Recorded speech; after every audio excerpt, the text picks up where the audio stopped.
Hi, and welcome to 2-Minute Topics. Today's topic is on strategic fit, and more specifically, what it means for your competitive strategy and your supply chain strategy to be aligned. So, let's get this Casey Splain train rolling with your 2 minutes starting now.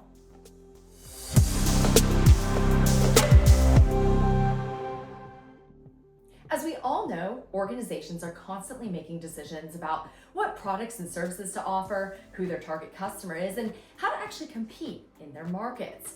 Now, that set of decisions forms your competitive strategy.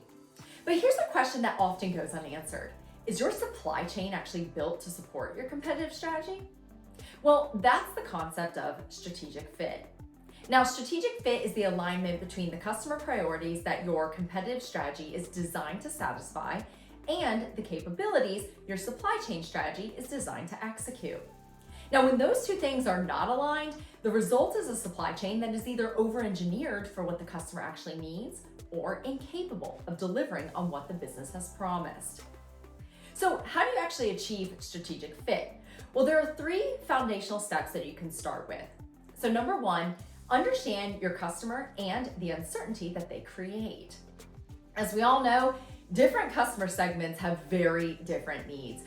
For example, some customers might prioritize low cost above all else, and they're willing to wait for their products, where others may require faster response times, high product availability, a wide variety of options.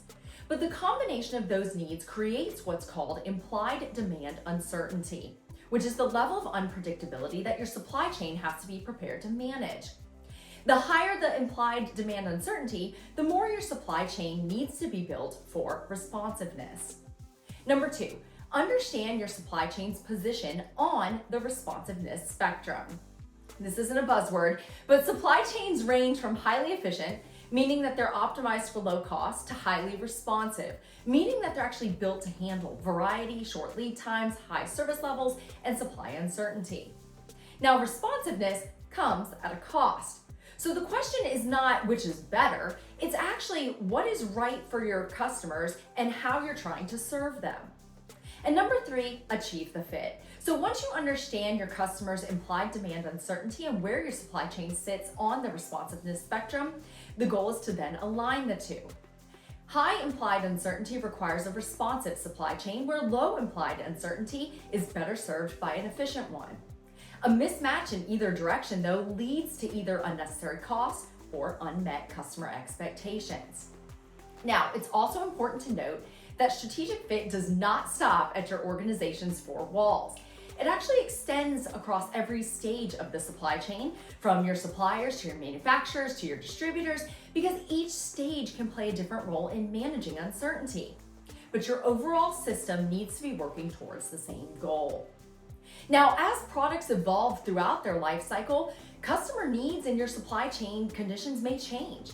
So strategic fit is not a one-time exercise, and it does require continuous evaluation and realignment. At the end of the day, your supply chain will either support your competitive strategy or compete against it. There's really not a middle ground. So be sure that you are building your supply chain with intention. Stay tuned for the next episode, where I'll continue breaking down these supply chain fundamentals with new concepts and practical insights.